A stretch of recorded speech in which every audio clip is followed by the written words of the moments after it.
నమస్తే, ఆరోగ్య మిత్ర కార్యక్రమానికి స్వాగతం.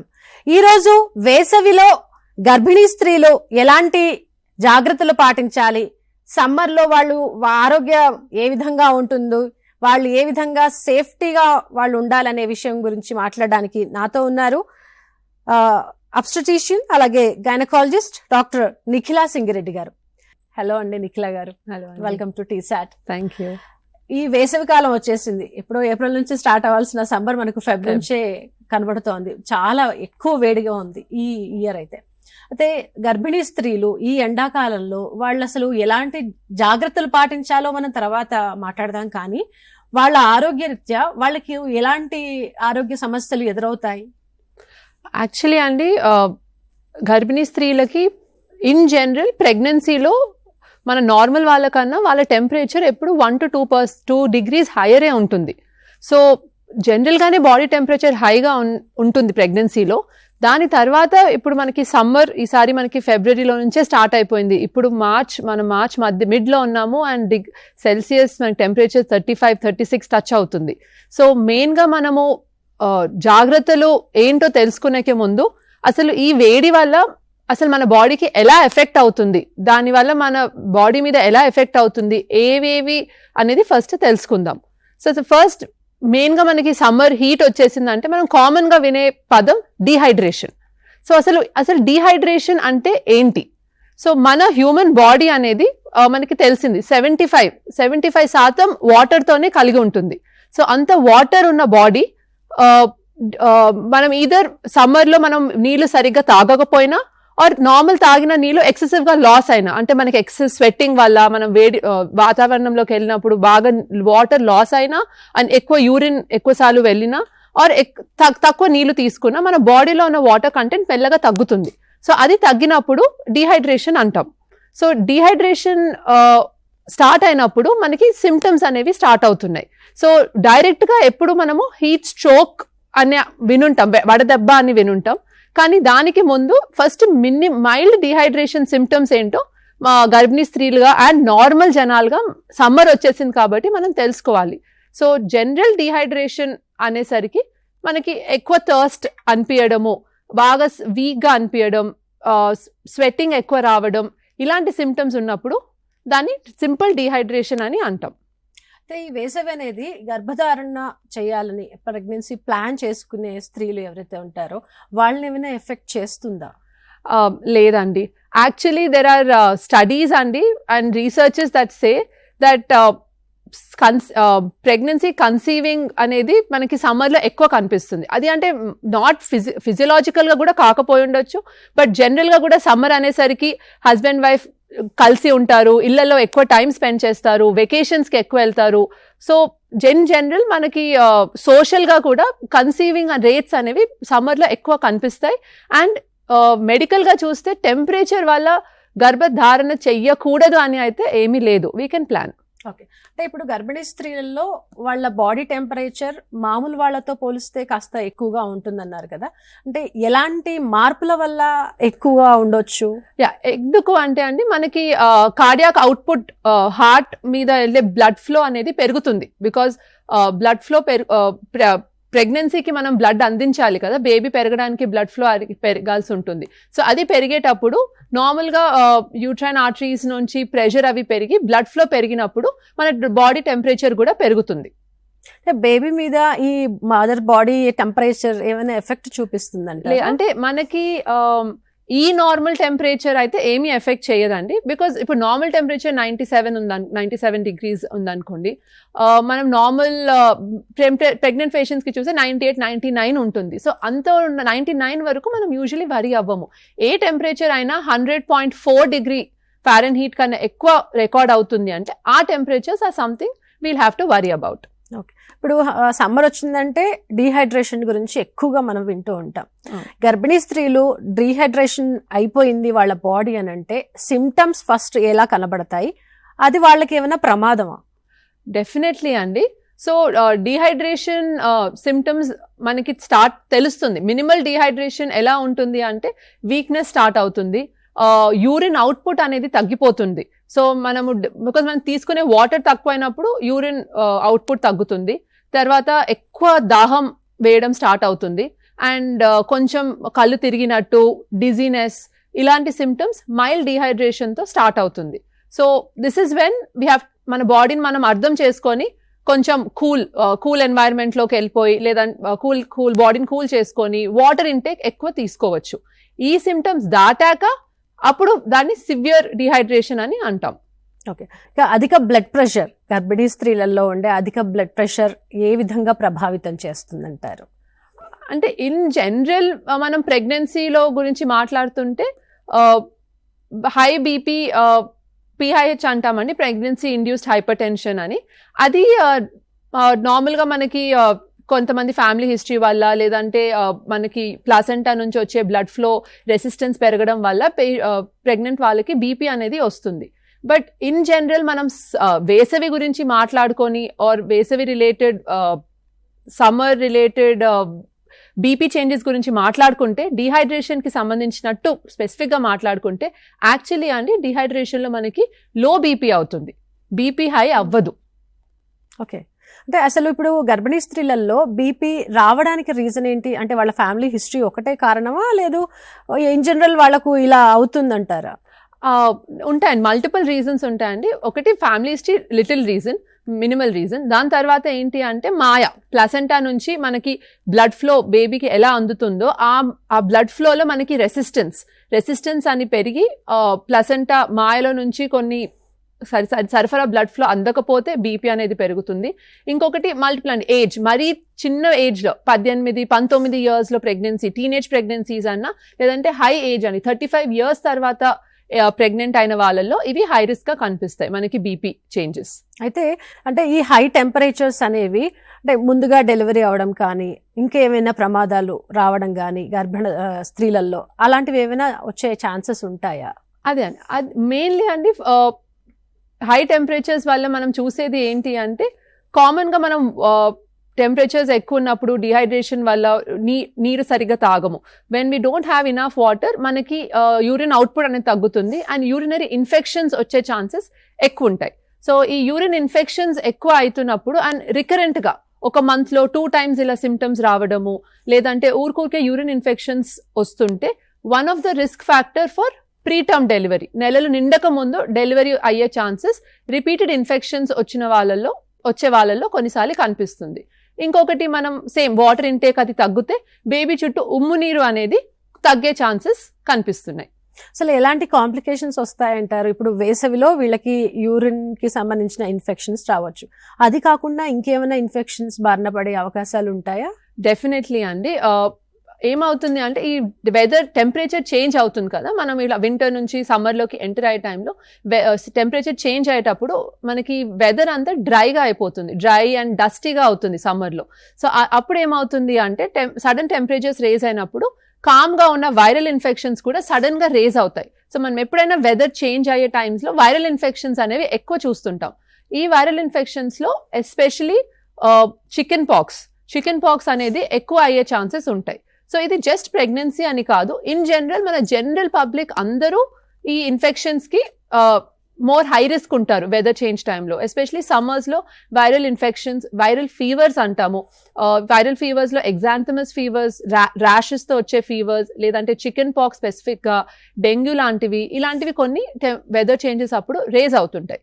అండ్ జనరల్ పబ్లిక్లో ఎప్పుడైనా ఏదైనా ఇన్ఫెక్షన్ పెరిగినప్పుడు ఆటోమేటిక్గా మనం ప్రెగ్నెంట్ లేడీస్ ఇంకా రిస్క్ ఫ్యాక్టర్స్గా ఉంటారు. So they will be more prone to those infections. Okay, ఇప్పుడు న్యాచురల్గా ప్రెగ్నెంట్ అయిన ఆడవాళ్ళు కొంతమంది అయితే IVF నుంచి ప్రెగ్నెంట్ అయిన లేడీస్ కొంతమంది ఉంటారు.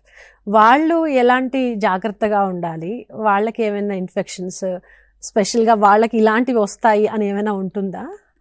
యాక్చువల్లీ అలా ఏమీ లేదండి. ఒక్కసారి మనకి ప్రెగ్నెన్సీ కన్ఫర్మ్ అయ్యాక న్యాచురల్ ప్రెగ్నెన్సీ అయినా IUI అయినా IVF అయినా usually we treated the same అండి. బట్ డెఫినెట్లీ IVF అనేసరికి మనకి ఆ ఫియర్ ఉంటుంది because of whatever reasons. IVF అయిన తర్వాత జాగ్రత్తగా ఉండమని చెప్తాము ప్రెగ్నెంట్ లేడీస్కి. బట్ ఏ ప్రెగ్నెంట్ లేడీ అయినా same amount of risk factors of ఇన్ఫెక్షన్స్కి గురై ఉంటారు. కొంచెం IVF వాళ్ళల్లో ఏంటంటే ఇంకొన్ని మెడికేషన్స్ మీద ఉంటారు, వాళ్ళు సపోర్ట్కి కావాల్సిన ప్రొజెస్ట్రాన్ సప్లిమెంట్స్ అన్న ఇలాంటి మెడికేషన్స్ మీద ఉంటారు. సో ఎక్కువ మెడికేషన్స్ తీసుకునే వాళ్ళు ఇంకా కాన్షియస్గా ఎక్కువ వాటర్ ఇన్పుట్ అనేది తీసుకోవాలి. At least 8 glasses or 2 liters of water అన్న తీసుకోవాలి. బికాజ్ ఆ మెడిసిన్స్ అన్నీ కూడా మనకి డైజెస్ట్ అయ్యాక అబ్జర్వ్ అయ్యాక బాడీ నుంచి ఫ్లష్ అవుట్ అవ్వాలి కాబట్టి మోర్ కాన్షియస్గా వాటర్ ఇంటేక్ పెంచాలి. అంటే IUI IVF చేసుకున్న వాళ్ళకి ఈ సమ్మర్ వాళ్ళకి ఏమైనా ఎఫెక్ట్ పడుతుందంటారా? వాళ్ళు ఎలాంటి కేర్ తీసుకోవాలి అసలు? యాక్చువల్లీ అండి back in the day summers లో అసలు IUI IVF చేసే వాళ్ళు కారు. ఎందుకంటే టెంపరేచర్స్ వల్ల సక్సెస్ రేట్స్ అనేవి తగ్గొచ్చు అనే పాయింట్ ఉండింది.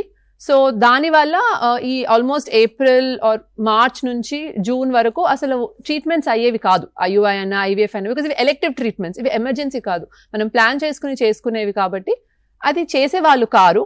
బట్ ఒక ఫ్యూ ఇయర్స్ నుంచి అలా లేదండి. త్రూ అవుట్ ద ఇయర్ అయినా మనము ట్రీట్మెంట్కి వెళ్ళొచ్చు. There is no need summer అని ట్రీట్మెంట్ మానుకోవాల్సిన అవసరం లేదు. One thing is because the labs మనకి చాలా హైటెక్ ల్యాబ్స్ వచ్చాయి with complete air conditioned. So మనము ఎగ్ ప్రిజర్వ్ చేసే దగ్గర అయినా ట్రాన్స్ఫర్ చేసే దగ్గర అయినా ఎక్కడ మనకి టెంపరేచర్ డిఫరెన్స్ అనేది ఉండదు. కంప్లీట్ ఎయిర్ కండిషన్ ప్లేస్లో ట్రీట్మెంట్ అవుతుంది కాబట్టి ఎఫెక్ట్ అవ్వదు. ఒకవేళ అండ్ పోస్ట్ దాట్ ఆల్సో ఒక్కసారి మనం ఎంబ్రియో ట్రాన్స్ఫర్ చేసిన తర్వాత ఉమెన్ ని జాగ్రత్తగా ఉండాలి. అలా అని వెదర్ వల్ల మనకి ఎక్కువ టెంపరేచర్ ఎఫెక్ట్స్ అవ్వవు. ఇప్పుడైతే through out the year treatment చేసుకోవచ్చు అనే చెప్తున్నారు. అంటే అసలు సక్సెస్ రేట్ ఎంతవరకు ఉందంటారు డాక్టర్ గారు? అంటే అది ఒక్కొక్క ట్రీట్మెంట్ బట్టి అండి. బట్ రఫ్గా మనము చదువుకునే బుక్స్లో అయితే IVF success rate will be somewhere between 30 to 60% depending on the reason we do the IVF. Okay, ఇప్పుడు ఎక్సర్సైజ్ విషయానికి వస్తే ఎండాకాలంలో త్వరగా మనకు సన్ రైజ్ ఉంటుంది కాబట్టి మార్నింగ్ విటమిన్ D వచ్చేస్తుందనో ఇంకే కారణాల వల్ల పొద్దునే వెళ్తారు. కొంతమంది కొంచెం లేట్గా వెళ్తారు ఎక్సర్సైజ్ చేయడానికి, ఆరు బయట చేద్దామని చెప్పేసి. వాళ్ళని ఏమైనా ఎఫెక్ట్ చేస్తుందా ఈ హీట్ అనేది? ఎందుకంటే ఆ టైంలో బాడీలో వాళ్ళకి టెంపరేచర్ కొంచెం ఎక్కువే ఉంటుంది ప్రెగ్నెంట్ లేడీస్లో, మళ్ళీ ఈ బయట నుంచి వచ్చే ఎండ. అవును, డెఫినెట్లీ. అంటే మాకు కూడా చాలా కామన్ క్వశ్చన్ అండి. ఇంకా ప్రెగ్నెన్సీ వచ్చేసాక 5th month ఎంట్రాక్ మేము ఎక్సర్సైజెస్ చేయొచ్చా, యోగా చేయొచ్చా, ఎలా ప్రిపేర్ అవ్వాలి డెలివరీకి అని చాలా మంది అడుగుతుంటారు. బట్ మెయిన్ థింగ్ ఏం చెప్తాము అంటే డెఫినెట్లీ యాక్టివ్గా ఉండాలి. You have to include walking in your daily routine and have some light exercises, but not early mornings అండి. ఎర్లీ మార్నింగ్స్ అన్నా లేదంటే ఇండోర్స్ చేసుకోమనే చెప్తాం ఈ పీక్ సమ్మర్లో. We would not advise you to do strenuous exercises where చాలా sweat అయిపోతున్నారు body నుంచి. When you sweat too much మళ్ళీ ఆ హీట్ లాస్ వల్ల మనకి డిహైడ్రేషన్ అయ్యే ఛాన్సెస్ ఎక్కువ ఉంటాయి. సో మెయిన్గా ఎక్సర్సైజెస్ చేసుకోవచ్చు, but light walking with minimal stretches చేసుకోండి అంతే. అండ్ ప్లీజ్ ఎంతవరకు పాసిబుల్ అయితే అంతవరకు ఇండోర్స్, లేదు అంటే early morning at least before 8 o'clock చేసుకుంటే బెటర్. అసలు ఒక ప్రెగ్నెంట్ విమెన్ వాటర్ అనేది ఇంటేక్ ఏ విధంగా ఉండాలి?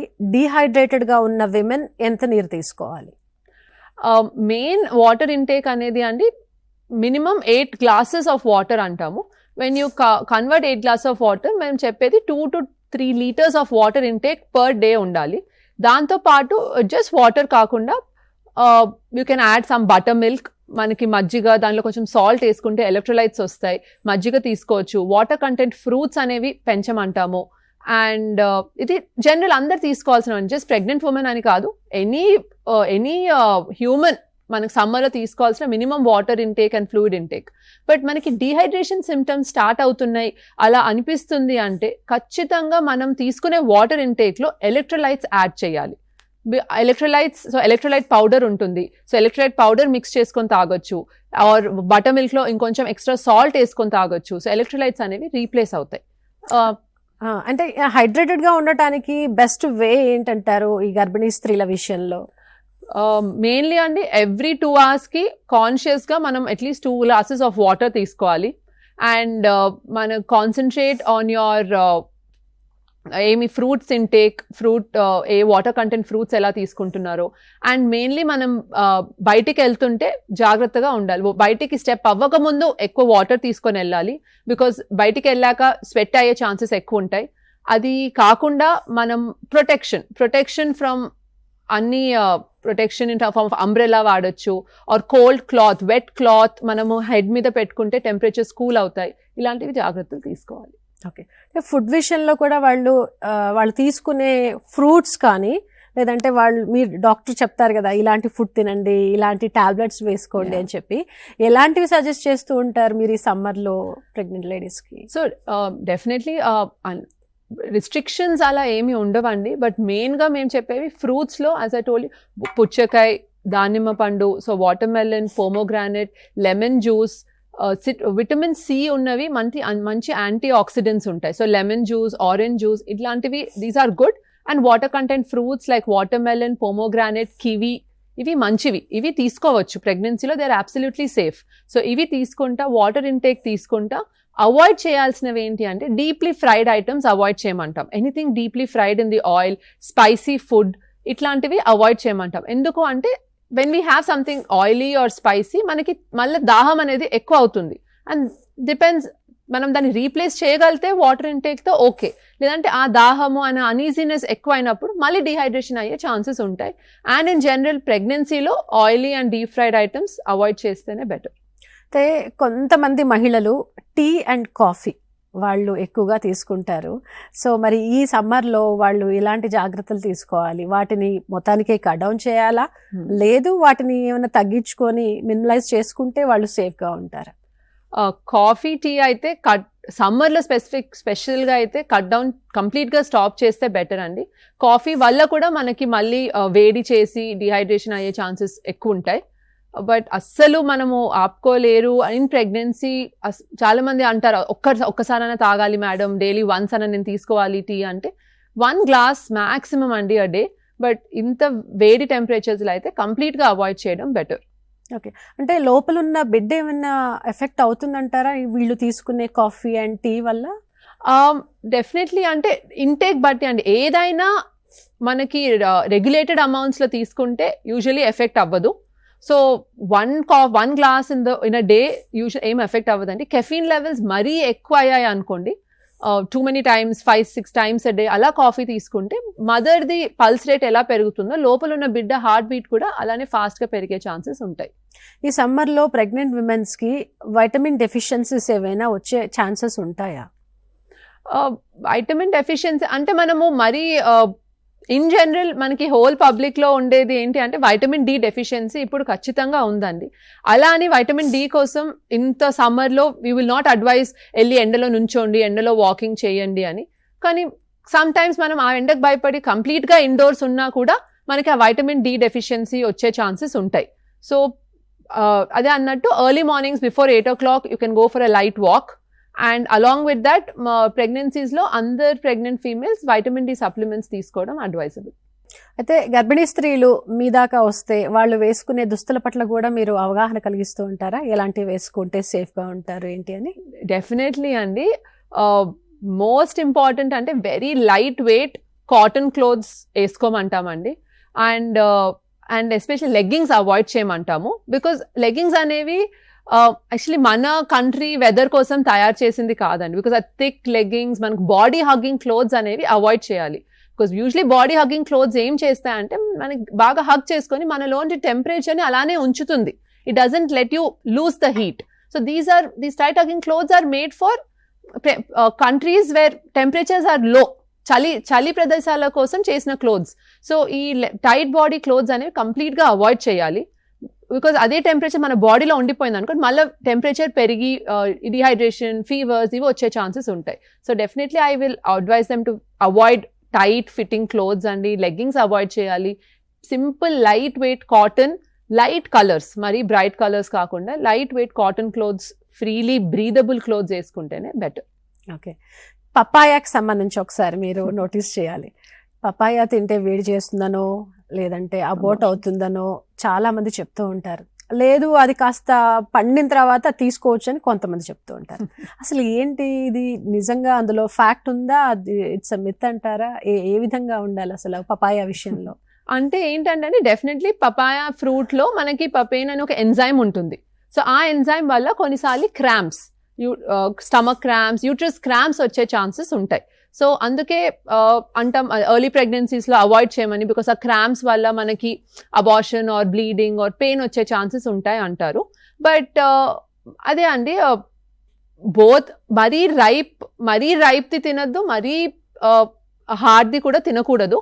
But overall because of this mild chance of the enzyme being in papaya, early ప్రెగ్నెన్సీస్లో అయితే మేము అడ్వైజ్ చేసేది అవాయిడ్ చేయమని. టువర్డ్స్ ద లేటర్ ప్రెగ్నెన్సీస్ అని 3rd trimester తర్వాత తినచ్చండి, ఏం కాదు. ఓకే. ఇక ఎండాకాలం వచ్చిందంటే ఎక్కువగా మనం అంటే ఇంతకు ముందు అయితే ఏ వేప చెట్టు కింద కూర్చునేవాళ్ళు, కానీ ఇప్పుడు అందరూ ఏసీలే వాడుతున్నారు. ఆ ఏసీ వాడకం ఎంతవరకు ప్రెగ్నెంట్ లేడీస్కి మంచిది? వాళ్ళు ఆ ఏసీని అంటే ఏసీలో వర్క్ చేసే వాళ్ళు ఉంటారు, దాన్ని అవాయిడ్ చేయలేరు వాళ్ళు. అవాయిడ్ చేయాలా లేదంటే వాళ్ళు ఆ ఏసీలో ఉండొచ్చా? ఇప్పుడు ఉండే టెంపరేచర్స్కి మనము ఏసీ లేకుండా ఎవరము ఉండట్లేదు ఇప్పుడు. బట్ మెయిన్గా ఏంటి అంటే అండి, 3-4 ప్రికాషన్స్ తీసుకోవాలి. If you're someone who was working indoors and day అంతా మీరు ఏసీలోనే పనిచేసే కైండ్ ఆఫ్ ప్రొఫెషన్ అవుతే కొన్ని సింపుల్ పాటించాలండి టిప్స్. ఫస్ట్ ఏంటి అంటే డైరెక్ట్ ఏసీ మీ ఫేస్కి తగిలేలాగా పొజిషన్లో కూర్చోవద్దు. అండ్ మరీ టెంపరేచర్స్ 18-17 degrees అలా పెట్టకుండా 24-25 రూమ్ టెంపరేచర్స్ మెయింటైన్ చేయాలి. అండ్ టూ లాంగ్ మీకు ఏసీ డే అంతా ఉంటుంది అంటే స్కిన్ డ్రై అయిపోయే ఛాన్సెస్ ఉంటాయి. సో అలా ఉన్నప్పుడు ఏంటి అంటే బాగా మాయిశ్చరైజ్ చేసుకోవాలి. అండ్ ఇంకొకటి ఏంటి అంటే హ్యూమిడిఫైయర్ అనేది కూడా వాడొచ్చు. But and AC is safe అండి, but as long as it is not directly hitting your face. And definitely has to also మనము ఏసీస్ని రెగ్యులర్గా క్లీన్ కూడా చేసుకోవాలి. బికాస్ ఏసీస్ నుంచి వచ్చే డస్ట్ వల్ల కూడా మనకి రెస్పిరేటరీ ఇన్ఫెక్షన్స్, న్యూమోనియా లాంటివి వచ్చే చాలా ఛాన్సెస్ ఉంటాయి. ఓకే. ఇక ఎండాకాలం వచ్చిందంటే ఎక్కువ మంది సన్ స్క్రీన్ లోషన్స్ వాడుతూ ఉంటారు. గర్భవతి స్త్రీలు సన్ స్క్రీన్ లోషన్ వాడొచ్చా? ఒకవేళ వాడితే అందులో SPF ఏ విధంగా ఉంది, ఏంటి, ఎలా చెక్ చేసుకోవాలి? డెఫినెట్లీ ఎవరైనా వాడాలండి. అండ్ మనం ప్రెగ్నెంట్ లేడీస్ కూడా సన్ స్క్రీన్ అనేది వాడొచ్చు. There is no problem. But what we say is natural sunscreen వాడమంటాము, preferred over chemical sunscreen. So the little ingredients change అవుతాయండి, but mainly natural sunscreen వాడొచ్చు. And SPF anything about 35 to 40 SPF మధ్యలో వాడొచ్చండి. And ఎలా normal వాళ్ళు వాడతారో అలా 2 to 3 hours ఒకసారి reapply చేసుకోవచ్చు మనం అవుట్డోర్స్లో ఉంటే. But it is safe to use sun screen in pregnancy only if it's a natural component, not the chemical sun screens. అంటే వాళ్ళు ఎలా చూస్ చేసుకోవాలంటారు దాన్ని? ఇప్పుడు చూసే ప్రేక్షకులకి డౌట్ వస్తుంది, అంటే మీరు న్యాచురల్ అంటున్నారు, ఏ విధంగా చూస్ చేసుకోవాలి, మీరేమైనా సజెస్ట్ చేస్తారా అని అడుగుతారు. మీరేమైనా సజెస్ట్ చేస్తారు? యూజువల్లీ అండి కొన్ని ఇంగ్రీడియంట్స్ ఉంటాయి, అవి ఇన్ డెప్త్ వెళ్ళాలి మనం. బట్ మెయిన్ గా మనం అవాయిడ్ మనం చూసినప్పుడు ingredients zinc oxide, titanium oxide అని ఉంటాయి. ఇలాంటివి లేని సన్ స్క్రీన్స్ వాడితే బెస్ట్. ఓకే. ఇక వాళ్ళు తీసుకునే ఫుడ్ విషయంలో వర్కింగ్ విమెన్ అయితే అంటే కొన్నిసార్లు వాళ్ళు అన్నిసార్లు ఇంటి నుంచి ఆహారం తీసుకెళ్ళలేరు, బయట తినాల్సిన సిచ్యువేషన్ వస్తుంది.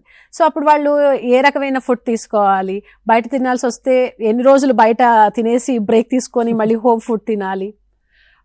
Mainly if you're working or you're travelling and మనం కంటిన్యూస్గా అవుట్ సైడ్ ఫుడ్ తినాల్సి వస్తుంది అంటే మేము చేసేది try to make sure at least you're able to have freshly prepared food అండి. నథింగ్ మరీ స్టోర్డ్ రిఫ్రిజిరేటెడ్ ఫుడ్, ప్రిజర్వేటివ్స్ లేని ఫుడ్ తీసుకుంటే better. And some freshly prepared food హాట్గా ఉన్నప్పుడు తింటే మనకి ఆ ఫుడ్ బోర్న్ ఇన్ఫెక్షన్స్ లేదంటే గ్యాస్ట్రెంటరైటిస్ వచ్చే ఛాన్సెస్ తక్కువ ఉంటాయి. And more than eating outside food అండి, always concentrate on the type of water you are drinking. That is more water ద్వారా వచ్చే infections are more than food ద్వారా వచ్చే ఇన్ఫెక్షన్స్. సో వాటర్ అనేది మనకి మినరల్ వాటర్ అయినా బాయిల్డ్ వాటర్ అయినా ఖచ్చితంగా తీసుకోవాలి ప్రెగ్నెన్సీలో. అండ్ ఫుడ్ అనేది డైలీ అవుట్ సైడ్ ఫుడ్ తీసుకోవాల్సి వస్తుంది అంటే ఒక 4 days 5 daysకి బ్రేక్ ఇస్తేనే బెటర్. ఓకే. అంటే ఇప్పుడు వాటర్ సరిగ్గా వాళ్ళు తీసుకోవాలని మనం చెప్తున్నాం, కానీ బయట వెళ్ళినప్పుడు వాళ్ళు తీసుకునే వాటర్ వల్ల కూడా ఇన్ఫెక్ట్ అయ్యి డయేరియా రావచ్చు, వామిటింగ్స్ ఇలాంటివి జరగవచ్చు. సో వాటి విషయంలో వాళ్ళు ఎలాంటి జాగ్రత్తలు తీసుకోవాలంటారు? ఫుడ్ విషయంలో అయితే వాళ్ళు కొంచెం కేర్ఫుల్గా ఉండాలి, ఫ్రెష్ ఫుడ్ తీసుకోవాలి. ఇప్పుడు వాటర్ విషయంలో? వాటర్ కూడా అంతే అండి. మనకి ఎంత పాసిబుల్ అయితే అంత మన ఓన్ వాటర్ బాటిల్స్ క్యారీ చేసుకోవడం మనతో ఇస్ ద బెస్ట్ థింగ్ అండి. బాయిల్డ్ వాటర్ మన బాడీకి ఎలా సెట్ అయిందో బాయిల్డ్ వాటర్, ప్రెగ్నెన్సీలో అయితే బాయిల్డ్ వాటర్ తాగడం ఇస్ ద బెస్ట్ థింగ్. ఒకవేళ మనం బయటికి వెళ్ళాక మనతో లేదు వాటర్, కానీ దాహం యూజువల్లీ సమ్మర్స్లో ఇలా అవుతుందండి, దాహం వేస్తుందని మనకి ఎక్కడ వాటర్ దొరికితే అక్కడ తాగేస్తాము. బట్ వీ హ్యావ్ టు కొంచెం be conscious about our surroundings, కొంచెం హైజీనిక్ ప్లేస్ నుంచి మినరల్ వాటర్ తాగితేనే బెటర్. అంటే గర్భవతి స్త్రీలలో కొంతమందికి వామిటింగ్స్ ఉంటాయి, కొంతమందికి ఉండవు. సో వాళ్ళకి వచ్చే ఈ డయేరియా కానీ వామిటింగ్స్ కానీ వాళ్ళు ఎట్లా నిర్ధారించుకోవాలి? ఓ సంథింగ్ ఈస్ గోయింగ్ రాంగ్, ఇది న్యాచురల్ గా వచ్చే వామిటింగ్స్ అండ్ ఇది కాదు అని చెప్పేసి ఎలా నిర్ధారించుకొని డాక్టర్ దగ్గరికి వెళ్ళాలి? అంటే ఫస్ట్ మనకి వామిటింగ్స్ అనేవి ప్రెగ్నెన్సీ వల్ల వచ్చే వామిటింగ్స్ అని ఎలా తెలుస్తుంది అంటే, ఫస్ట్ థింగ్ అంటే ప్రెగ్నెన్సీ వల్ల వచ్చే వామిటింగ్స్ మాక్సిమం అన్ని మనకి ఫస్ట్ 3 monthsలోనే ఉంటుంది. 3 months అంటే 12 వారాలు అంటాం. 12 to 13 weeks వరకు మాక్సిమం ఉంటాయండి. దాని తర్వాత 80% వాళ్ళకి తగ్గిపోతాయి వామిటింగ్స్, వాళ్ళకి ఉండదు ప్రెగ్నెన్సీ రిలేటెడ్ వామిటింగ్స్. కానీ అదే టైంలో మనకి డిహైడ్రేషన్ వల్ల కూడా వామిటింగ్స్, డయేరియా అవుతుంది అంటే ఖచ్చితంగా మనము డాక్టర్ దగ్గరికి వెళ్ళాలి. బికాజ్ ఆ ఎర్లీ ఫేజెస్లో ప్రెగ్నెన్సీ రిలేటెడ్ వామిటింగ్ అయినా, డిహైడ్రేషన్ రిలేటెడ్ వామిటింగ్ అయినా, వామిటింగ్స్ అండ్ డయేరియాకి ట్రీట్మెంట్ అవసరం ఉంటుంది. బికాజ్ అంత ఎర్లీ ప్రెగ్నెన్సీలో కొంచెం డిహైడ్రేషన్ అయినా గ్రోయింగ్ ఫీటస్ మీద ఎఫెక్ట్ పడుతుంది. ఓకే, యూరినరీ ట్రాక్ట్ ఇన్ఫెక్షన్స్ కానీ, వెజనల్ ఇన్ఫెక్షన్స్ కానీ మనం చూస్తూనే ఉంటాం కదా. అయితే వాళ్ళలో రీజన్ ఏమై ఉంటుంది, ఏ విధమైన ట్రీట్మెంట్ ఉంది?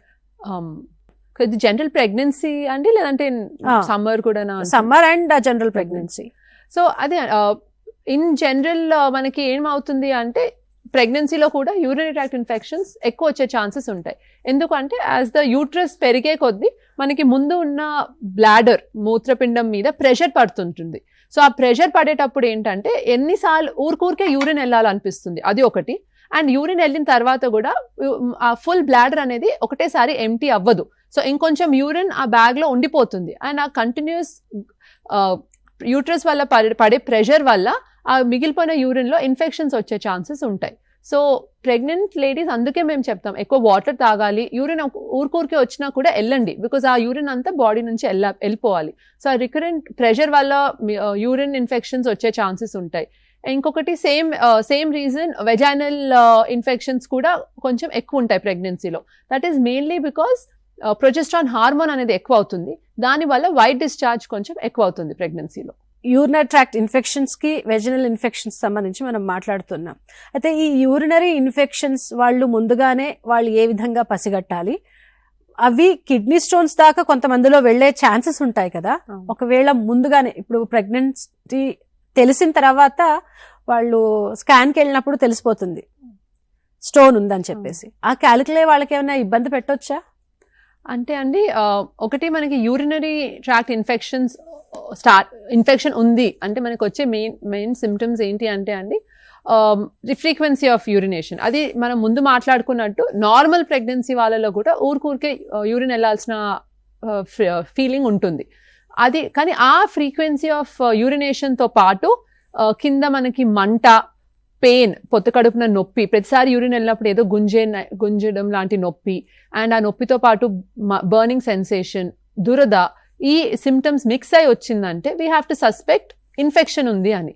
ఆ ఇన్ఫెక్షన్ మనం కన్ఫర్మ్ చేసుకోవడానికి యూరిన్ టెస్ట్ చేస్తాం. Next coming to kidney stones అండి. కొంతమందికి ప్రెగ్నెన్సీ ముందు నుంచే కిడ్నీ స్టోన్స్ ఉండుండొచ్చు. మెయిన్లీ మనకి స్కాన్లో దాని సైజు, దాని లొకేషన్ తెలిసిపోతుంది. దాన్ని బట్టి మనము నెక్స్ట్ స్టెప్ తీసుకుంటాం. కిడ్నీ స్టోన్ మరీ చిన్నగా ఉంది, మనకి 10 millimeters 1 centimeter కన్నా చిన్నగా ఉండి ఎక్కడో పైన కిడ్నీలో ఉంది అంటే మనం దాని గురించి ఏమి వరి అవ్వాల్సిన అవసరం లేదు, కానీ ఫాలో అప్ చేసుకోవాలి. అండ్ అలా కిడ్నీ స్టోన్ ఉన్న వాళ్ళు ఇంకా జాగ్రత్తగా వాటర్ బాగా తీసుకోవడము, కొన్నిసార్లు పాలకూర, టొమాటో లాంటి ఫుడ్ కొంచెం తగ్గించడం అనేది ఉంటుంది. బట్ ఇన్ జనరల్ అండి, ప్రెగ్నెన్సీలో మనకి యూరినరీ ఇన్ఫెక్షన్స్ రిపీటెడ్గా రావడం వల్ల ఆర్ వాటర్ కొంచెం తక్కువ తాగడం వల్ల ఆ చిన్న కిడ్నీ స్టోన్స్ కూడా కొన్నిసార్లు పెయిన్ కాజ్ చేసే సిచ్యువేషన్స్ కూడా ఉంటాయి. ఓకే, అప్పుడు వాళ్ళకి ఏమైనా మందులు ఇచ్చి వాళ్ళని ఉపశమనం పొందేలా చేస్తారా? ట్రీట్మెంట్ ఏ విధంగా ఉంటుంది? అంటే మాక్సిమం మందికి అండి అది పైనే కిడ్నీలో ఉంది, మనకి కిందకి జారలేదు, ఆర్ యూరేటర్ అంటారు, ఆ పైప్లోకి రాలేదు అంటే మెడిసిన్స్తో మేనేజ్ చేయొచ్చు మనం, పెయిన్ ఏమి ప్రాబ్లం ఉండదు. బట్ కొన్నిసార్లు మరీ చిన్న స్టోన్ అని it will try to pass of, అంటే మనకు ఆ కిడ్నీ నుంచి వచ్చేసి యూరేటర్లోకి వచ్చి యూరిన్ దగ్గర నుంచి వచ్చేయాలని చూస్తుంది. అది మూవ్మెంట్ అయినప్పుడు అన్బేరబుల్ పెయిన్ ఉంటుంది. సో చాలా మంది ఆ టైంలో మనం అడ్మిట్ చేసి సెలైన్ అనేది ఫాస్ట్గా ఇచ్చేస్తే ఒక 50% మందికి అది పడిపోతుందండి యూరిన్లో.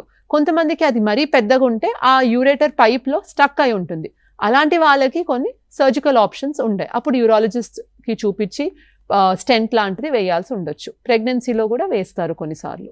అది సేఫే అంటారా? సేఫ్ అండి. ఓకే, అయితే గర్భిణీ స్త్రీలు కొంతమంది అంటే ఎండాకాలం అని కాకుండా వాళ్ళున్న ఆ పీరియడ్లో స్కిన్ అంతా బ్లాక్గా అయిపోవడం మనం చూస్తూ ఉంటాం.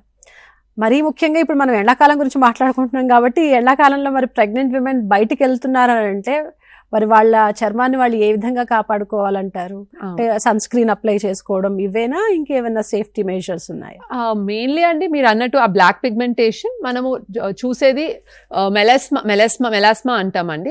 ఇక్కడ మెయిన్లీ స్కిన్ దగ్గర ఐస్ కింద వస్తుంది బ్లాక్ డాట్స్. దాన్ని నార్మల్గా మెలాస్మా అంటాము. ప్రెగ్నెన్సీలో వస్తే దాన్ని క్లోఆస్మా అంటాం. బట్ రెండు ఒకటే అండి.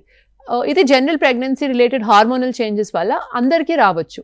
But if in summer expose to heat చేస్తే ఆ డార్క్ పిగ్మెంటేషన్ ఎక్కువ అవుతుంది. ఛాన్సెస్ ఆర్ అలాట్, అవి ఎక్కువ అయ్యే ఛాన్సెస్ ఉంటాయి. సో మెయిన్గా మనం ఇన్ జనరల్ తీసుకోవాల్సిన మెజర్స్ అండ్ ఈ పిగ్మెంటేషన్కి తీసుకోవాల్సిన మెజర్స్ ఏమిటి అంటే, ఫస్ట్ సన్ స్క్రీన్ అండి. యాజ్ ఐ టోల్డ్ బిఫోర్ కూడా సన్ స్క్రీన్ అప్లై చేసుకోవడం సేఫ్. అండ్ బయటికి స్టెప్ అయ్యేటప్పుడు ఖచ్చితంగా సన్ స్క్రీన్ అప్లై చేసుకోవాలి. మనకి వెళ్తే అంబ్రెలాస్ గొడుగులు క్యారీ చేయడము, లేదంటే ఒక పెద్ద హ్యాట్ వేసుకోవడం, డైరెక్ట్ సన్ ఫేస్ మీద పడకుండా హ్యాట్ వేసుకోవడం బెటర్. అండ్ సన్ గ్లాసెస్ అండి. సన్ గ్లాసెస్ ఎస్పెషలీ పెద్ద ఫ్రేమ్ ఉన్న సన్ గ్లాసెస్, కళ్ళతో పాటు ఇక్కడ చీక్స్ కూడా కవర్ అయ్యే సన్ గ్లాసెస్ వేసుకుంటే మనకి ఏరియా ప్రొటెక్ట్ అవుతుంది. And light weight cotton clothes, breathable clothes వేసుకోవాలి. అండ్ ఎంత పాసిబుల్ అయితే అంత షేడ్లో ఉండడం ట్రై చేయాలి. ఎండాకాలంలో సన్ బాత్కి వెళ్లే వాళ్ళు తక్కువే, కానీ మిగతా అవుట్ ఆఫ్ ది సబ్జెక్ట్ నేను అడుగుతున్నాను. అసలు సన్ బాత్కి వెళ్లే వాళ్ళకి మీరు ఏం సజెస్ట్ చేస్తారు? ఇజ్ ఇట్ గుడ్, అంటే సేఫేనా ఆ టైంలో మడ్ బాత్ అని? అంటే మన కంట్రీ, మన ట్రాపికల్ వెదర్కి వస్తే it is advisable not to go అండి. బికాస్ యాజ్ సచ్ మన టెంపరేచర్స్ హైగానే ఉంటాయి. దానికోసం స్పెసిఫిక్గా మనము ఓషన్ సైడ్ వెళ్ళి సన్ బాత్ అన్న, జనరల్గా కూడా సన్ బాత్ చేస్తే ఆ ఎక్సెసివ్ హీట్కి ఎక్కువ డిహైడ్రేషన్ లాస్ అవ్వడం వల్ల మనకి వేరే ఎలక్ట్రోలైట్ ఇంబ్యాలెన్సెస్ రావడం ఉంటుంది. So I would say in pregnancy definitely try to avoid it. మన దగ్గర ఎండాకాలంలో ఎక్కువ స్విమ్మింగ్కి ప్రిఫర్ చేస్తూ ఉంటారు. గర్భిణీ స్త్రీలు స్విమ్మింగ్కి వెళ్ళొచ్చా? వాళ్ళు చేయొచ్చా ఆ పీరియడ్లో? డెఫినెట్లీ అండి. Actually if you see, swimming is the most effective exercise in pregnancy. అలా అని అందరినీ మనం స్విమ్మింగ్ వెళ్ళాలి అని అనము. ఒకటి కొంచెమన్నా బాడీకి ప్రెగ్నెన్సీకి ముందు కూడా స్విమ్మింగ్కి వెళ్ళే అలవాటు ఉండాలి. కొత్తగా మనము ఆ స్విమ్మింగ్ హాబీ అనేది ప్రెగ్నెన్సీలో స్టార్ట్ చేయకూడదు. ఆల్రెడీ అలవాటు ఉన్న బాడీకి, వాటర్లో అలవాటు ఉన్న బాడీకి స్విమ్మింగ్ చేయొచ్చండి. అలా అని స్విమ్మింగ్ ఏదో పెద్ద స్ట్రోక్స్ చేయడము, డైవింగ్ అలా చేయాల్సిన అవసరం కూడా లేదు. ఎవ్రీడే బాడీకి ఆ స్విమ్మింగ్లో జస్ట్ ఈ సైడ్ నుంచి ఆ సైడ్కి వాకింగ్ చేయడము, చిన్న సైక్లింగ్ లాంటి ఎక్సర్సైజెస్ ఇన్ వాటర్ మనకి మంచి ఎక్సర్సైజ్ కలిగిస్తుంది. And it is the best exercise in pregnancy if you are used to it with guidance. Okay, ఇందాక మీరు నోటీస్ చేసిన మెలాస్మా ఏదైతే ఉందో దాన్ని తగ్గించుకోవడానికి కొంతమంది క్రీమ్స్ వాడితే, కొంతమంది లేజర్ ట్రీట్మెంట్స్కి కూడా వెళ్తూ ఉంటారు. మరి ఈ ప్రెగ్నెంట్ విమెన్స్ లేజర్ ట్రీట్మెంట్కి వెళ్ళడం ఎంతవరకు సేఫ్? ఇది డెఫినెట్లీ ప్రెగ్నెన్సీలో అయితే మనం ఏ ట్రీట్మెంట్ యూజ్ చేయకూడదు. అండ్ ఇది మనకి ప్రెగ్నెన్సీలో ఈ పిగ్మెంటేషన్ వచ్చింది అంటే we just have to wait అండి. అండ్ జస్ట్ క్రీమ్స్ కూడా అది తగ్గుతుంది అని మనము ఇంకా ఎక్కువ కెమికల్ క్రీమ్స్ యూజ్ చేయాల్సిన అవసరం లేదు. ఒక 50-60% మందికి అండి ప్రెగ్నెన్సీ డెలివరీ అయిన 3 months తర్వాత ఆ డార్క్నెస్ అనేది తగ్గుతుంది. సో మనం డెలివరీ అయిన 6 months వరకు వెయిట్ చేయాలి. అది కంప్లీట్గా తగ్గుతుందా లేదంటే మ్యాక్సిమం లైట్ కలర్ అయ్యే వరకు వెయిట్ చేసి, ఆ తర్వాత ఇంకా ఉంది అంటే అప్పుడు we can consult dermatologist for any further treatments. But in pregnancy no treatment అండి. కాలర్ ఉన్నారు మీతో మాట్లాడడానికి హైదరాబాద్ నుంచి. రవి గారు. హలో రవి గారు, చెప్పండి. ఎస్, గుడ్ ఆఫ్టర్నూన్ అండి. సో నాకు జస్ట్ సమ్మర్ లో డైట్ ఎలా మెయింటైన్ చేయాలి? కొన్ని ఫుడ్స్ తో బాడీలో హీట్ చాలా పెరుగుతుంది అంటారు. So are there any foods that we should avoid specifically because she is pregnant, ఇంకా ఎర్లీ ట్రైమెస్టర్ లోనే ఉంది? ఓకే అండి. సో మెయిన్లీ అండి the foods, as we told you, specifically early trimesters అంటున్నారు కాబట్టి early trimester లో ఎక్కువ మనము ఈ డైట్ ఆ డైట్ అని we should never force the mother అండి. మదర్కి ఏది సహిస్తుందో అదే తిననివ్వాలి. But whatever she is eating we have to make sure it is nutritious. So water intake ఖచ్చితంగా చూసుకోవాలి. ఫ్రూట్స్ అన్నీ ఇవ్వచ్చండి తనకి. Watermelon, pomegranate, kiwi, guava, grapes, వీటన్నిటిలో మంచి వాటర్ కంటెంట్ ఉంటుంది. She can have all kinds of fruits. In general avoid చేసే fruits pineapple and papaya. And normal food మీరు అందరూ ఎలా తింటారో అలానే తినొచ్చండి. There is no big restrictions and water hydration చూసుకుంటే చాలు. Don't need to go for extra additions in your diet in the early trimesters. Okay. Pregnant non-vegetarian also should be regulate, or is it okay? She can definitely have non-vegetarian andi, but red meat anedi when you come to mutton avi summer lo we ask them to reduce it because digestion slow untundi, so constipation ane chances ekku untai. Right. Pregnant women అనగానే mother కానీ mother in law కానీ ఇంకా చుట్టూ ఉన్న relatives అంతా కూడా ఇద్దరికి సరిపడా ఫుడ్ తినాలి అని చెప్పేసి చెప్తూ ఉంటారు. పాప వాళ్ళేమో వెయిట్ పుట్ ఆన్ అయిపోయి ఆ తర్వాత తగ్గించుకోవడానికి నానా పాటలు పడాలి. నిజంగానే ఇద్దరికి సరిపడా ఫుడ్ తీసుకోవాలా, లేదు ఆవిడ తీసుకునే ఫుడ్ తీసుకుంటే సరిపోతుందా? అదే అండి, the common thing that we see on our regular OPD అండి. We confident keep telling the mother, వాళ్ళు మీకు చెప్తారు ఇంట్లో ఇద్దరికి తినండి అని, బట్ అస్సలు అలా అవసరం లేదు. మనము రెగ్యులర్ గా తీసుకునే క్యాలరీస్, లైక్ ఒక ఉమెన్ కి 2000 క్యాలరీస్ అవసరం అంటే ప్రెగ్నెన్సీలో ఒక ఎక్స్ట్రా 500 క్యాలరీసే అవసరం అండి. అది మనము డైలీ యాడ్ చేసుకునే డ్రై ఫ్రూట్స్ లో వచ్చేస్తుంది. సో ఎక్సెసివ్ ఫుడ్ తీసుకోవాల్సిన అవసరం లేదు. అండ్ బేబీకి అనేది growth will depend on placenta నుంచి ఎంత సరిపడా బ్లడ్ ఫ్లో వెళ్తుంది మదర్కి బేబీకి అనేది మెయిన్ అండి. సో హెల్దీ ఫుడ్ తీసుకుంటే చాలు. అండ్ వెయిట్ గెయిన్ కూడా చాలా కాన్షియస్ గా ఉండాలి. మనకి చాలా మంది మనకి ఓపీలో వచ్చేసరికి whole through the pregnancy 25 kgs 20 kgs put on అవుతారు. యూజువలీ వెయిట్ గెయిన్ కూడా మనకి హెల్దీ ప్రెగ్నెన్సీ ఉండాలంటే 11 to 13 kgs of weight gain in 9 months is advisable. Okay. ఆ తర్వాత ఇప్పుడు హీట్ స్ట్రోక్ కి సంబంధించి మనం ఒకసారి మాట్లాడుకున్నట్టయితే హీట్ స్ట్రోక్ లక్షణాలు ఏ విధంగా ఉంటాయి, దాన్ని ఏ విధంగా నివారించాలంటారు అసలు? అదే, సో ఫస్ట్ ఏంటంటే అండి, డైరెక్ట్లీ మనకి హీట్ స్ట్రోక్ అనేది రాదు. దేర్ క్రైటీరియా, అంటే ఏంటంటే ఒక ప్రాసెస్ ఉంటుంది. ఫస్ట్ హీట్ ఎగ్జాషన్ ఉంటుందండి. మనకి హీట్ ఎగ్జాషన్ సిమ్టమ్స్ తెలిసినట్టయితే మనం దాన్ని స్టార్టింగ్ స్టేజెస్లోనే అరికట్టచ్చు, హీట్ స్ట్రోక్ వెళ్ళక ముందు. సో హీట్ ఎగ్జాషన్ వల్ల స్టార్టింగ్ ఏమవుతుందంటే మనకి నోరంతా డ్రై అయిపోవడము, బాగా స్వెట్టింగ్ రావడము, అండ్ స్కిన్ బాగా స్వెట్టింగ్ రావడం, నోట్ డ్రై అయిపోవడం అన్నాను, డిజీనెస్, కళ్ళు తిరిగినట్టు అనిపించడము, పల్స్ రేట్ పెరిగినట్టు అనిపించడం, ఇలాంటి సిమ్టమ్స్ ఉంటాయి. ఇవి స్టార్టింగ్ స్టేజెస్ అండి. ఇలా ఉన్నప్పుడే మనం ఇమీడియట్ గా కొంచెం రెస్ట్ తీసుకొని కూల్ ఎన్వైరన్మెంట్, ఒక కూల్ ఏరియాలోకి వెళ్ళిపోయి బాడీని సడన్ గా కూల్ చేసేసుకోవడము అండ్ వాటర్ బాగా తీసుకుంటే మనము అక్కడే మనం మేనేజ్ చేయగలుగుతాం.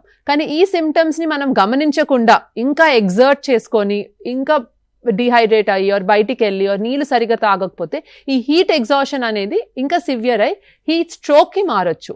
హీట్ స్ట్రోక్ ఎప్పుడు అంటాము అంటే ఈ ఎగ్జాషన్ సిమ్టమ్స్ తో పాటు మనకి కన్ఫ్యూజన్, కొంచెం మెంటల్ స్టేట్ ఆల్టర్ అవుతా ఉంటుంది పేషెంట్ కి, కన్ఫ్యూజన్ స్టార్ట్ అవుతుంది, దాంతోపాటు టెంపరేచర్ స్టార్ట్ అవుతుందండి.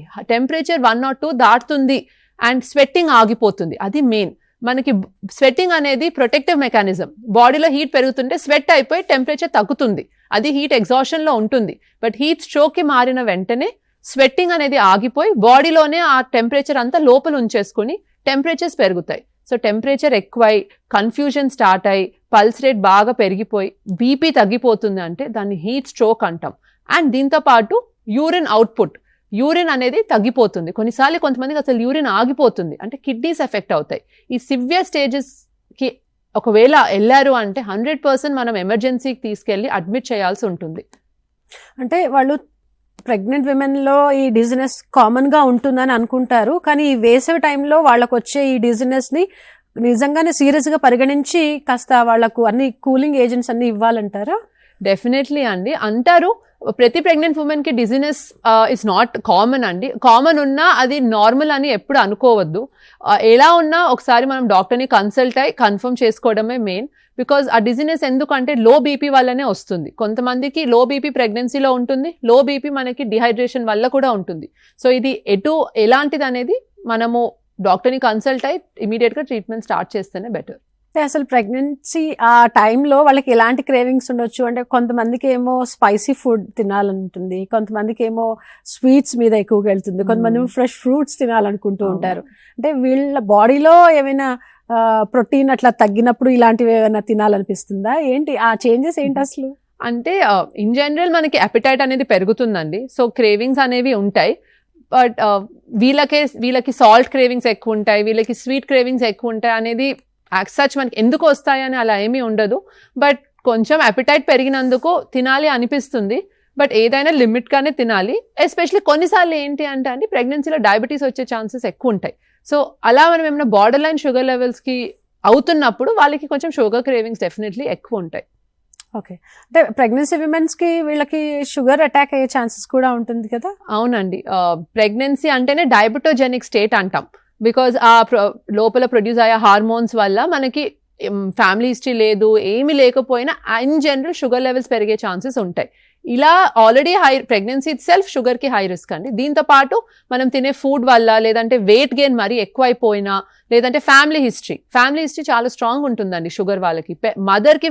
మదర్కి డయాబెటీస్ ఉందంటే ఆ ప్రెగ్నెన్సీలో ఆ ప్రెగ్నెంట్ ఫీమేల్కి డయాబెటీస్ వచ్చే ఛాన్సెస్ చాలా ఎక్కువ ఉంటాయి. సో ఆల్రెడీ ఫ్యామిలీ హిస్టరీ ఉంటే స్టార్టింగ్ నుంచే కాన్షియస్గా వాకింగ్, డైటింగ్ చూసుకోవడం బెటర్. వేసవిలో గర్భిణీ స్త్రీల ఆరోగ్యానికి సంబంధించి మాట్లాడుతున్నాం. అయితే వేసవి అనగానే మనకు చాలా ఎండ, వేడి, ఒక్కపోత వీటితో నిండిపోయి ఉంటుంది కదా. మరి ప్రెగ్నెంట్ విమెన్ ఆ టైంలో ఫస్ట్ 2 months 3 months అప్పుడు ఓకే, కానీ ఇంకా థర్డ్ ట్రైమిస్టర్కి వచ్చేసరికి వాళ్ళు కొంచెం ఇబ్బంది పడుతూ ఉంటారు. ఈ సమ్మర్లో వాళ్ళు కాస్త నిద్రపోవడం అనేది కూడా కొంచెం టాస్క్ గానే ఉంటుంది. బేబీ మూమెంట్స్ ఉంటాయి. సో వాళ్ళు ఏ విధంగా నిద్రపోవడం హాయిగా అంటే ఎట్లా యూజ్ చేయాలి, వాళ్ళ స్లీపింగ్ పోస్చర్ ఎట్లా ఉండాలి? అదే ఎప్పుడైనా యూజువలీ మేము ఎప్పుడైనా డెలివరీ డేట్స్ చూసుకుంటే మాకు ఎప్పుడు ఈ May June డెలివరీ డేట్స్ ఉంటే మాకు అప్పుడే అనిపిస్తుంది పాపం వీళ్ళ మేజర్ థర్డ్ ట్రైమిస్టర్ అనేది పీక్ సమ్మర్లో ఉంటాయి ఈ డెలివరీ డేట్స్ ఉన్న పేషెంట్స్కి. సో వేడితో పాటు జనరల్ పెరిగే ప్రెగ్నెన్సీ వల్ల పెరిగే ప్రెషర్ వల్ల వాళ్ళు నార్మల్గానే పడుకోలేరు. బికాజ్ ఆ స్టమక్ అంతా పైకి పుష్ అయ్యి కొన్ని ఆయాసం ఉంటుంది, డైజెషన్ సరిగ్గా అవ్వదు. సో ఈ ఇబ్బందుల వల్ల last month of pregnancy most painful month అని అంటాం. బికాజ్ ఇవన్నీ ఇబ్బందులు కొంచెం పెరుగుతుంటాయి. కానీ ఇవన్నిటికీ మనము చిన్న హెల్దీ లైఫ్ స్టైల్ మోడిఫికేషన్తో కొంచెం మేనేజ్ చేయొచ్చండి. మెయిన్గా ఏమిటి అంటే ఫుడ్ మనము ఒకటేసారి ఎక్కువ క్వాంటిటీ తీసుకోకుండా కొంచెం క్వాంటిటీస్ ఎక్కువ సార్లు తీసుకోవచ్చు. అండ్ ఫుడ్ తిన్న తర్వాత 2 hours గ్యాప్ ఇవ్వాలండి కంప్లీట్గా పడుకోక ముందు. బికాస్ ఆ ఫుడ్ అనేది డైజెస్ట్ అవ్వడానికి ప్రెగ్నెన్సీలో స్లో అవుతుంది. So give gap between your food and sleep. అండ్ స్లీపింగ్కి వచ్చేసరికి కంప్లీట్ ఫ్లాట్గా అస్సలు పడుకోవద్దండి, బ్యాక్ మీద పడుకోవద్దండి. అండ్ కంప్లీట్ మోస్ట్లీ లెఫ్ట్ సైడ్కి తిరిగి పడుకోవడం better. And when you turn to the left 2 కాళ్ళ మధ్యలో పిల్లోస్ పెట్టుకొని పడుకుంటే you will feel more comfortable. And head కూడా కొంచెం పైకి పెట్టుకొని పడుకోండి. ఫ్లాట్గా పడుకుంటే యాసిడ్ అనేది ఊరికే పైకి వస్తుంటుంది. ఇక ప్రెగ్నెంట్ విమెన్స్ లో మనం కాళ్ళల్లో వాపు చూస్తూ ఉంటాం. అంటే ఇన్ జనరల్ అందరికీ వస్తుందా, లేదు కొంతమందిలోనే చూస్తారా? ఈ వేసవిలో వాళ్ళు ఏ విధంగా జాగ్రత్తగా ఉండాలి? ఇన్ జనరల్ అండి కాళ్ళలో వాపులు 2 రకాలు ఉంటాయి, ఫిజియలాజికల్, పాథలాజికల్ అంటాం. ఒకటి ఫిజియలాజికల్ ఎడిమా అండి, అది గర్భసంచి ప్రెషర్ వల్ల వెన్నుపూస మీద ప్రెషర్ పడి నీరంతా కాళ్ళల్లో చేరుతుంది. ఇది నార్మల్ అండి, అంటే అందరు ప్రెగ్నెంట్ ఉమెన్లో ఏదో ఒక మంత్లో కనిపిస్తుంది. And most of them towards the end 8th 9th మంత్లో ఎక్కువ అవుతుంది. కానీ ఇలా వాపులు కనిపించినప్పుడు పాథలాజికల్ ఎప్పుడు అంటామంటే ఈ వాపులు ఎక్కువ అవ్వడము, దాంతోపాటు బీపీ లక్షణాలు, బీపీ బ్లడ్ ప్రెషర్ పెరుగుతుండడం స్టార్ట్ అవుతుందంటే ఈ వాపు నార్మల్ కాదండి. సో ఎప్పుడైనా వాపులు కనిపించినప్పుడు ఫస్ట్ చూసుకోవాల్సింది బీపీ నార్మల్ ఉంది, మదర్కి ఇంకా వేరే ఏం సిమ్టమ్స్ లేవు, నొప్పి లేదు, వాపులో నొప్పి లేదంటే ఇట్ ఈస్ నార్మల్ అండి. కానీ వాపుతో పాటు నొప్పి ప్లస్ బీపీ పెరిగిందంటే then you have to take medical attention. Okay, ఇంకా ఈ వేసవిలో గర్భిణీ స్త్రీలలో అలర్జీస్ ఏమైనా వచ్చే అవకాశం ఉందా? శ్వాసకు సంబంధించిన ఏమైనా ఇన్ఫెక్షన్స్ రావచ్చా? డెఫినెట్లీ అండి, అదే నేను ఇంతకు ముందు మనం డిస్కస్ చేశాం కదా, ఈ టెంపరేచర్ చేంజెస్ వల్ల వెదర్ అంతా డ్రై అయిపోవడం వల్ల కామ్గా ఉన్న వైరసెస్ సడన్గా యాక్టివేట్ అవుతాయి. సో ఈ డస్టీ వెదర్లో వైరల్ ట్రాన్స్మిషన్ కొంచెం ఎక్కువ ఉంటుంది. So general viral cold, viral calves ఎక్కువ ఉంటాయి. దాంతోపాటు వైరసెస్ ద్వారా వచ్చే ఇన్ఫెక్షన్స్, చికెన్ పాక్స్ లాంటివి ఖచ్చితంగా కొంచెం ఎక్కువ కనిపిస్తుంటాయి. అండ్ ప్రెగ్నెంట్ ఉమెన్ ఇంకా ససెప్టబుల్ ఉంటారు. నార్మల్ పాపులేషన్లో కూడా ఈ ఇన్ఫెక్షన్స్ ఛాన్సెస్ పెరిగే కొద్దీ అదే పర్సంటేజ్ ప్రెగ్నెంట్ ఉమెన్లో కూడా పెరుగుతుంది. ఓకే, అంటే అసలు ఈ ప్రెగ్నెంట్ విమెన్ వేసవిలో అనే కాకుండా పర్టికులర్ వేసవిలోని నోటీస్ చేస్తూ ఆ తర్వాత అయినా కూడా వాళ్ళు ఎలాంటి జాగ్రత్తలు పాటించాలి? అసలు ఒకగానొక స్టేజ్ లో కౌన్సిలింగ్ కి కూడా వెళ్లాల్సిన అవసరం కూడా పడుతూ ఉంటుంది కొంతమందికి. అవసరమా? అంటే ప్రీ ప్రెగ్నెన్సీ గురించి ప్రీ ప్రెగ్నెన్సీ కూడా ఈ మధ్య వెళ్తున్నారు. అవును. బిఫోర్ వాళ్ళు ప్రెగ్నెంట్ ప్లాన్ చేసుకునే ముందుగానే వెళుతున్నారు కౌన్సిలింగ్ కి. అంటే మెయిన్లీ అండి కౌన్సిలింగ్ ప్రీ ప్రెగ్నెన్సీ కూడా చాలా మంది కపుల్స్ వస్తున్నారు మా దగ్గరికి. In a way I feel it is good. అంటే మనం ఎర్లీగా ఏమైనా ప్రాబ్లమ్స్ ఉంటే డిటెక్ట్ చేయొచ్చు, వాళ్ళకి కౌన్సిల్ చేయొచ్చు. చాలా మంది కపుల్స్ కి దే ప్లాన్ చేసుకోవాలంటుంది కానీ అవగాహన కొంచెం తక్కువ ఉంటుంది. It is a opportunity for us to discuss all of this with the couple. Basic test చేయొచ్చండి, థైరాయిడ్ లాంటివి.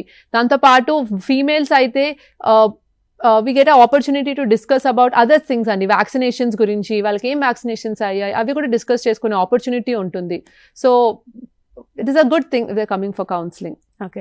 వేసవి సమయంలో గర్భిణీ స్త్రీలు ఫ్రెష్ ఫుడ్ తిని టైంకి వ్యాక్సిన్స్ తీసుకుంటే బెటర్ అంటారు. డెఫినెట్లీ అండి. ఓకే. డాక్టర్ మానిటరింగ్ కూడా చాలా ఇంపార్టెంట్ కదా. Yeah definitely they have to know. అంతే, బికాజ్ ఏది నార్మల్ ఏది అబ్నార్మల్లో తెలిస్తే డాక్టర్ దగ్గరికి మనం టైంకి వెళ్ళగలుగుతాము. సో ఆ కొంచెం అవగాహన మనందరికీ ఉండాలి. అబోషన్స్ నుంచి కూడా వాళ్ళని కాపాడొచ్చు కదా, అంటే ఇలాంటి అవగాహన వాళ్ళకు ఉంటే. డెఫినెట్లీ అండ్ బికాజ్ కొంచెం అలా అంటే కొంచెం పెయిన్ అంటే కొంచెం పెయిన్, కొంచెం స్పాటింగ్ అప్పుడప్పుడు ప్రెగ్నెన్సీస్లో కనిపిస్తాయి. కానీ ఎప్పుడైనా మనకి తెలిస్తే ఏది నార్మల్ ఏది అబ్నార్మల్, మనం ఎర్లీగా డాక్టర్ దగ్గరికి వెళ్తే వాటిని కాపాడుకునే ఛాన్సెస్ మనకి బెటర్గా ఉంటుంది, మరి లేట్ చేయకుండా. సో మన బాడీ గురించి మనకి కాన్షియస్నెస్ ఉంటే ఇట్ వెరీ గుడ్. అంటే ఏమైనా చేంజెస్ కనబడగానే డాక్టర్ దగ్గరికి రష్ అవ్వాలంటారా? ఎస్. అంటే ఏదో చిన్నగా మనకి నడుము నొప్పి అలాంటివి కాకపోయినా ఏదైనా minimal warning signs of pregnancy అంటామండి. That is mainly headaches, bleeding and lower abdominal pain. ఇలాంటి సిమ్టమ్స్ వార్నింగ్ సైన్స్ వస్తే ఖచ్చితంగా డాక్టర్ దగ్గరికి వెళ్ళాలి. అంటే ఇవి లాస్ట్ 3 months లో ఇలాంటి సిమ్టమ్స్ ఉంటాయా, లేదంటే కొంతమందిలో ఫస్ట్ 3 months లో కూడా ఇలాంటివి ఉండొచ్చు? First and last very important అండి. ఫస్ట్ 3 months లో మనకి పెయిన్, బ్లీడింగ్ కనిపిస్తే ఇంకా డేంజరస్. బికాస్ పెయిన్తో వచ్చే బ్లీడింగ్లో అబార్షన్స్ అయ్యే ఛాన్సెస్ ఎక్కువ ఉంటాయి. సో అది మనం ఫస్ట్ 3 months లో ఇలా ఉంటే ఇమీడియట్గా వెళ్ళాలి డాక్టర్ దగ్గరికి. ద లాస్ట్ 3 months లో కూడా సేమ్ థింగ్ అండి. లాస్ట్ 3 months లో పెయిన్స్ ఏమైనా స్టార్ట్ అవుతే, ఏమైనా ప్రీటర్మ్ లేబర్, నెల నిండక ముందు పెయిన్స్ రావడము, లేదంటే ఉమ్ము నీరు ఏమైనా లీక్ అవ్వడము, ఇలాంటివి అయ్యే ఛాన్సెస్ ఉంటాయి. సో ఈ 2 ఎండ్స్ ఆఫ్ ద ప్రెగ్నెన్సీలో జాగ్రత్తగానే ఉండాలి. రైట్ అండి, thanks for joining. Thank you. ఇది ఇవాల్టి ఆరోగ్య మిత్ర కార్యక్రమం. చూస్తూనే ఉండండి TSAT.